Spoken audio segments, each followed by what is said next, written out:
नमस्कार। मैं राजनीतिक परिवार में पैदा हुआ। जब मैं छोटा सा था 1980 में प्रियंका और मैं घर में लेई बनाते थे, रात को निकलकर पोस्टर चिपकाते थे। चुनाव समझता हूं। 20 साल से मैं स्वयं चुनाव लड़ रहा हूं। पोलिंग कैसे होती है, पोलिंग बूथ कैसे मैनेज किया जाता है, वोटर लिस्ट, फॉर्म 17, ये सब मैं गहराई से समझता हूं। कुछ समय पहले हमें दाल में काला लगा। चुनाव के नतीजे आते थे, मूड एक तरीके का होता था, रिजल्ट दूसरे तरीके का। मुझे याद है उत्तराखंड में हम चुनाव हारे। बाद में मैंने कैंडिडेट से पूछा कि जहां रोड शो हुआ था वहां जाके देखिए हमें कितने वोट मिले।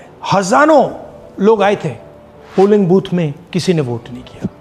यह असंभव था, यह हो ही नहीं सकता। उसके बाद छत्तीसगढ़ और मध्य प्रदेश के रिजल्ट, हमें लगा कुछ ना कुछ गलत हो रहा है। 2018 में मध्य प्रदेश में चुनाव होता है, हम जीतते हैं। हमारी सरकार चोरी हुई थी। 2023 में चुनाव होता है, मैंने अपने आंखों से भारत जोड़ो यात्रा में देखा, भयंकर एंटी इनकम्बेंसी, और हमें 65 सीट मिलते हैं। इम्पॉसिबल, हो ही नहीं सकता। और फिर महाराष्ट्र में पहली बार हमें सबूत मिला। विधानसभा और लोकसभा के बीच में जादू से नए वोटर आते हैं, और जहां भी इन नए वोटर्स ने वोट किया वहां वोट बीजेपी को गया। महाराष्ट्र चुनाव के बाद जब हमें डाउट हुआ, हमारे गठबंधन के सारे नेताओं ने प्रेस कॉन्फ्रेंस किए और हमने इलेक्शन कमीशन से कहा कि आप हमें वोटर लिस्ट दीजिए, वीडियो रिकॉर्डिंग दीजिए। इलेक्शन कमीशन ने मना किया। ना उन्होंने हमें वोटर लिस्ट दी और ना उन्होंने वीडियो रिकॉर्डिंग दी। डाउट हुआ, क्यों नहीं दे रहे, क्या कारण है? तो हमारे दिमाग में सवाल उठा, क्या इलेक्शन कमीशन बीजेपी की मदद कर रहा है? क्या इलेक्शन कमीशन ही इलेक्शन को चोरी करवा रहा है? इसके बाद हमने एक टीम सेटअप की और हमने उन्हें कहा कि आप जाइए, एक कंस्टिट्यूएंसी में जाके ढूंढिए, सच्चाई ढूंढिए, किस प्रकार से चीटिंग की जा रही है, किस प्रकार से ये काम किया जा रहा है और कौन कौन इस काम को कर रहे हैं। सबसे महत्वपूर्ण बात यह है कि इलेक्शन कमीशन डिजिटल डेटा नहीं देता है, फिजिकल डेटा देता है। मतलब लाखों कागज में वोटर लिस्ट दे देगा, मगर डिजिटल वोटर लिस्ट किसी को कभी नहीं देता है। क्यों नहीं देता? कारण क्या है? कारण है कि अगर डिजिटल डेटा मिल जाए तो इलेक्शन कमीशन की सच्चाई पूरे देश को पता लग जाए। हमने टीम को बताया, मैंडेट दी कि आप जाके चेक कीजिए, आप 5-7 सीटों पे पता लगाइए कि चीटिंग हुई, और अगर हुई तो कैसे हुई। टीम ने हमें एक दिन बताया कि 5-7 सीटों पे काम किया ही नहीं जा सकता। क्यों? मैंने उनसे पूछा क्यों नहीं किया जा सकता। उन्होंने मुझे ये कागज दिखाए। ये जो कागज हैं, ये एक लोकसभा के कागज नहीं है, ये एक विधानसभा के कागज हैं, और इन कागजों को हमने मैन्युअली सॉर्ट करना पड़ा। और पूरा का पूरा काम जो हुआ है, इसमें 6 महीने लगे हैं, और एक असेंबली सीट में हम ये काम कर पाए हैं। क्यों? क्योंकि डिजिटल डेटा नहीं दिया जाता।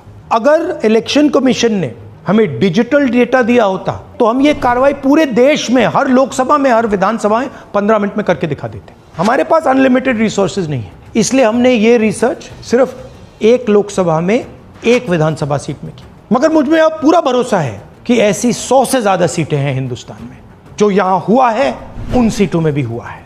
और याद रखिए, अगर बीजेपी को 10-15 सीटें कम आती तो आज नरेंद्र मोदी प्रधानमंत्री नहीं होते, इंडिया गठबंधन की सरकार होती। जांच ने 5 तरीके की चोरी पकड़ी है। डुप्लीकेट वोटर, जिसका मतलब एक वोटर के नाम वोटर लिस्ट में अनेक जगह आ रहे हैं।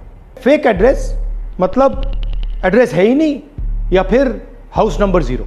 Bulk voter in single address, मतलब एक छोटे से घर में 40, 50, 60 लोग रह रहे हैं। इनवैलिड फोटोज, छोटी सी फोटो है या फिर फोटो ही नहीं है, और वो जो छोटी फोटो है वो दिखती भी नहीं है। कौन है, किसका चेहरा है, नहीं पता लग सकता।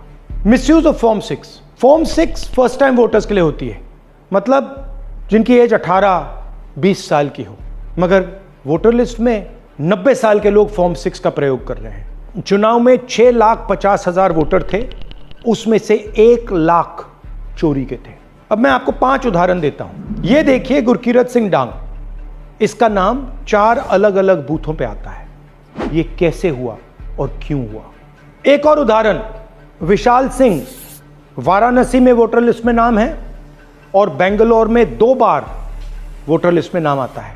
क्या ये वाराणसी में वोट कर रहे हैं या बेंगलोर में वोट कर रहे हैं या दोनों जगह वोट कर रहे हैं? एक और उदाहरण देखिए, हाउस नंबर 0। तो आपने कभी सुना है हाउस नंबर 0? हमने तो नहीं सुना था, मगर बेंगलोर में हजारों हाउस नंबर 0 हैं वोटर लिस्ट पे। हाउस नंबर 35 की कहानी सुनिए। छोटा सा घर है, ज्यादा से ज्यादा 4 लोग रह सकते हैं, मगर इस 35 में 80 लोग वोटर लिस्ट में रजिस्टर्ड है। ये ईआरओ ने कैसे अप्रूव किया, क्यों अप्रूव किया, पता लगाना है। अच्छा, अब ये देखिए वोटर लिस्ट, इनकी फोटो देखिए, या फोटो है ही नहीं या फिर छोटी छोटी फोटो है जो दिख नहीं सकती। इन वोटर आईडीज पे वोट दिया गया है। अब मैं आपको बताता हूं शकुन रानी की कहानी। फर्स्ट टाइम वोटर बनी है, 70 साल की आयु है। एक बार फॉर्म 6 का प्रयोग किया और उसके कुछ ही महीने बाद दूसरी बार फॉर्म 6 का प्रयोग होता है। 2 बार इनका नाम वोटर लिस्ट में आता है और फर्स्ट टाइम वोटर की लिस्ट में आता है। ये फर्स्ट टाइम वोटर हो ही नहीं सकती। तो क्या शकुन रानी जी ने वोट किया या किसी और ने शकुन रानी जी के लिए वोट किया? ये ही छुपाने के लिए सीसीटीवी का डेटा हमें नहीं दिया जा रहा है। और ये शकुन रानी जी अकेली नहीं है, ऐसे हजारों लोग हैं जिन्होंने फॉर्म 6 का प्रयोग करके 2-3 बार वोटर लिस्ट में नाम डाला है। हमने पहले इलेक्शन कमीशन से इलेक्ट्रॉनिक वोटर लिस्ट मांगी थी, सीसीटीवी फुटेज मांगी थी। उन्होंने अपना काम नहीं किया, हमें नहीं दिया। फिर हमने अपना इन्वेस्टिगेशन कराया, आरटीआई भरे और हमारे पास डेटा आया। भाई और बहनों, सच्चाई यह है कि हिंदुस्तान में इलेक्शन कमीशन और बीजेपी मिलकर इलेक्शन चोरी कर रहे हैं। ये पूरा का पूरा सबूत ब्लैक एंड व्हाइट में आज हमने आपको दिया है। इलेक्शन कमीशन जानता है कि हमने उनकी चोरी पकड़ ली है, इसीलिए एसआईआर आया है। ये एसआईआर जो है इंस्टीट्यूशनलाइज चोरी है।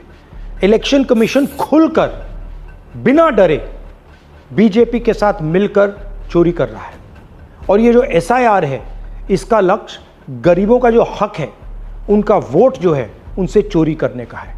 मैं आपको एक और बात बताना चाहता हूं। इस पूरी इन्वेस्टिगेशन में हमने वोटर एडिशन को देखा है, मगर जितना एडिशन होता है शायद उससे ज्यादा डिलीशन होता है, सबट्रैक्शन होता है। तो ये सिर्फ एक मेन तरीका हमने पकड़ा है, दूसरे तरीके पे हमने इन्वेस्टिगेशन की ही नहीं अभी। मैं इलेक्शन कमीशन और इलेक्शन के ऑफिसर्स को साफ कह रहा हूं, आप जो कर रहे हो गलत कर रहे हो, ये ट्रीजन है, देश के खिलाफ है। ये मत भूलिए, टाइम आएगा हम आपको पकड़ेंगे, बचने वाले नहीं हो। It is critical that we expose voter चोरी।